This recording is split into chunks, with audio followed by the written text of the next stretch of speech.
Assalamualaikum warahmatullahi wabarakatuh. Sahabat yang dirahmati Allah, semoga sahabat selalu dalam keadaan sehat walafiat, diberikan rezeki melimpah, serta diberikan umur panjang dalam keberkahan Allah. Berbicara tentang azab, kita tak bisa membayangkan peristiwa-peristiwa dahulu di mana sebuah kaum dihancurkan dengan begitu mengerikan akibat dosa-dosa mereka yang telah melampaui batas. Salah satu azab yang tercatat dalam Al-Quran adalah azab yang menimpa kaum Nabi Lut. Azab ini salah satu azab paling berat yang pernah ditimpakan kepada manusia. Umat Nabi Lut hidup sejaman dengan Nabi Ibrahim alaihi salam, dan Nabi Lut adalah keponakan Nabi Ibrahim. Mereka bermukim di sebuah kota yang disebut Sodom, yang kemudian hilang tanpa jejak. Kota ini menjadi misteri dan hanya menjadi legenda dari mulut ke mulut manusia. Namun Allah membenarkan kisah ini dan menjadikannya bagian dari Al-Quran sebagai pelajaran bagi umat manusia. Kisah ini dimulai dari kaum yang memiliki kelainan seksual. Mereka menyukai sesama jenis.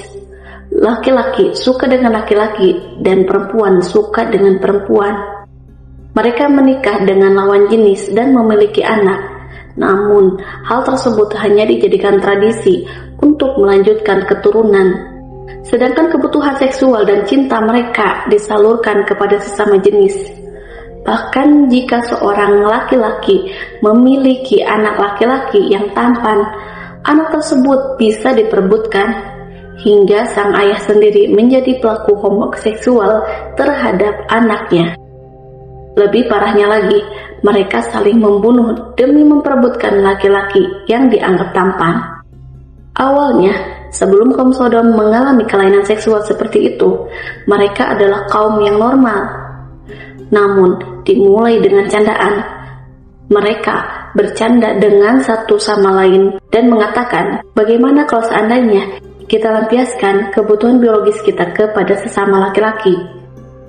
Bermula dari candaan tersebut hingga perilaku menyimpang tersebut menyebar dari satu orang ke orang yang lain. Kelainan ini menyebar dan menjadi penyakit dalam masyarakat tersebut. Hanya keluarga Nabi Lut saja yang masih menjalani kehidupan normal. Nabi Lut setiap harinya memperingatkan penduduk Sodom agar kembali kepada fitrah manusia, di mana mereka diberikan pasangan dari lawan jenis untuk menyalurkan nafsu dan cinta. Namun, penduduk Sodom menolak ajaran Nabi Lut dan justru semakin nyaman dengan keadaan mereka. Saat itu, mereka enggan menggunakan akal sehat agar kembali menjadi manusia normal serta menyembah Tuhan yang sebenarnya. Kaum Sodom justru semakin teguh dengan kehidupan yang menyimpang. Mereka merasa nyaman menjadi orang-orang yang sesat dan bahkan mengajak orang lain ikut menjadi sesat. Peringatan Nabi Lut tidak mendapatkan tanggapan positif dari mereka, dan mereka menyatakan bahwa Nabi Lut dan keluarganya harus diusir dari kota. Kaum muslimin dari semua golongan dan mazhab telah bersepakat bahwa praktik homoseksual termasuk dosa besar. Orang yang menganggap remeh dosa ini bahkan menyebarkannya dianggap sebagai perusak di muka bumi. Hukumannya sangat berat, terutama bagi mereka yang memfasilitasi atau menjadi penggerak dalam penyebaran perilaku ini.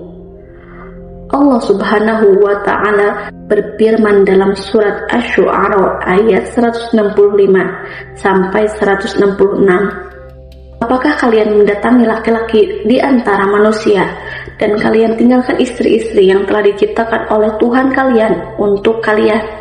Sungguh, kalian adalah kaum yang melampaui batas.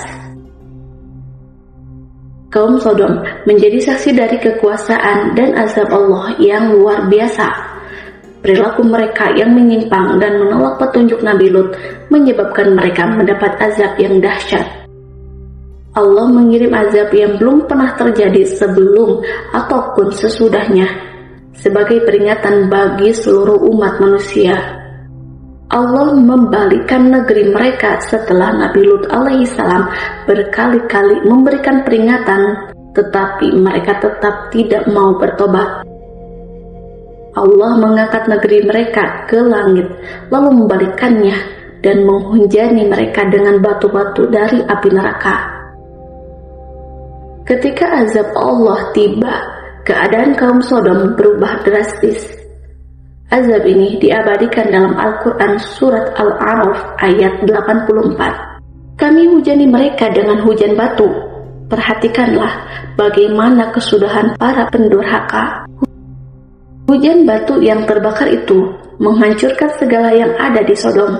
Dalam surat Hud ayat 82-83 Allah menjelaskan, maka ketika keputusan kami datang, kami menjungkir balikan negeri kaum Lut, dan kami hujani mereka bertubi-tubi dengan batu dari tanah yang terbakar yang diberi tanda oleh Tuhanmu, dan siksaan itu tidaklah jauh dari orang yang zalim. Beberapa ilmuwan muslim menemukan bukti di wilayah Yordania dekat Laut Mati, di mana terdapat gunung yang terbalik. Bagian atas gunung tertanam di bawah, sementara bagian bawahnya berada di atas. Hal ini diyakini sebagai bukti kehancuran kaum Lut sesuai dengan yang diceritakan dalam Al-Quran. Penelitian ilmiah yang dilakukan terhadap lokasi kejadian azab kaum Sodom dan memberikan pemahaman yang lebih dalam tentang peristiwa tersebut. Kota Sodom terletak di dekat Laut Mati. Berdasarkan penelitian dan penemuan arkeologis, lokasi kota Sodom diyakini berada di sebelah timur Sungai Yordan, yang kini dikenal sebagai Yordania. Bukti arkeologis dan geografis menunjukkan bahwa Sodom dan Gomora ditemukan di Bab Edra dan Numaira, yang berada di dekat ujung utara Laut Mati. Bukti arkeologi tentang Tal el-Hammam yang dianggap sebagai kandidat terkuat untuk lokasi Sodom karena adanya bukti kebakaran yang intens di pondasi dan lantai dengan pecahan tembikar yang terbakar. Suhu kehancuran diperkirakan melebihi 2000 Fahrenheit, menunjukkan adanya penghancuran yang bersifat katastrofik, dan terdapat pola ledakan melingkar selebar 8 mil yang terlihat melalui citra satelit Google Earth. Arkeologi asal Inggris bernama Graham Harris dan timnya menemukan banyak lapisan lahar dan batu basal, bukti pernah terjadinya letusan gunung Merapi dan gempa yang sangat luar biasa di kota Sodom. Temuan ini diperkuat oleh peneliti dari Jerman bernama Werner Keller yang menyebutkan bahwa di lembah Sodom terjadi gempa bumi dahsyat di tepi gunung Taurus yang memanjang sampai gunung Arabia ke Teluk Aqaba. Werner dan timnya memprediksi kalau kota Sodom masuk ke dalam jurang yang sangat dalam, diikuti dengan letusan petir, gas alam, dan munculnya lautan api yang sangat luas. Arkeolog telah menemukan bukti-bukti kejadian yang menghasilkan suhu tinggi di reruntuhan bangunan bata lumpur el-Hammam, seperti potongan tembikar yang meleleh di luar tapi tidak terkena di dalam.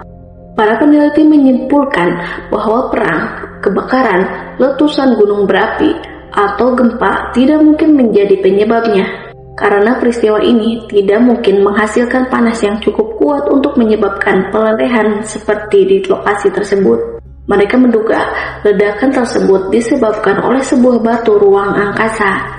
Namun, para peneliti tidak berhasil menemukan kawah di situs tersebut.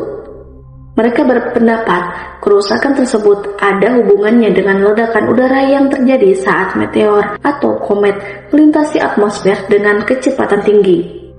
Menurut Christopher Armour, ledakan ini diperkirakan terjadi sekitar 4 km di atas kota dan memiliki kekuatan 1000 kali lebih besar dari bom atom Hiroshima.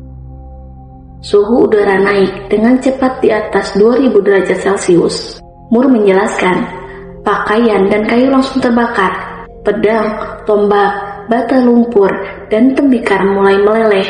Hampir seketika seluruh kota terbakar. Beberapa detik setelah ledakan, gelombang kejut melanda kota dengan kecepatan sekitar 1190 km per jam, lebih cepat dari tornado terburuk yang pernah tercatat. Bangunan-bangunan kota itu hanya tinggal menjadi pondasi dan puing-puing. Tak ada satupun dari 8.000 orang atau hewan di dalam kota yang selamat. Para peneliti juga menemukan bukti lain, seperti logam yang meleleh dan pecahan mineral yang tidak biasa di reruntuhan kota tersebut. Arkeolog juga menemukan tingkat garam yang tinggi di lapisan penghancuran yang mungkin disebabkan oleh ledakan terhadap laut mati atau pantainya. Ledakan itu bisa menyebar garam ke area luas, mungkin menciptakan tanah yang asam hingga mencegah tanaman tumbuh dan mengakibatkan kota-kota di sepanjang lembah Yordania ditinggalkan selama berabad-abad. Imam Al-Ghazali menyebutkan bahwa rahmat dan keadilan Allah selalu seimbang. Jika suatu kaum rusak dan tidak ada lagi kebaikan, kehancuran bisa menjadi bentuk kasih sayang Allah agar keburukan tidak menyebar lebih luas lagi.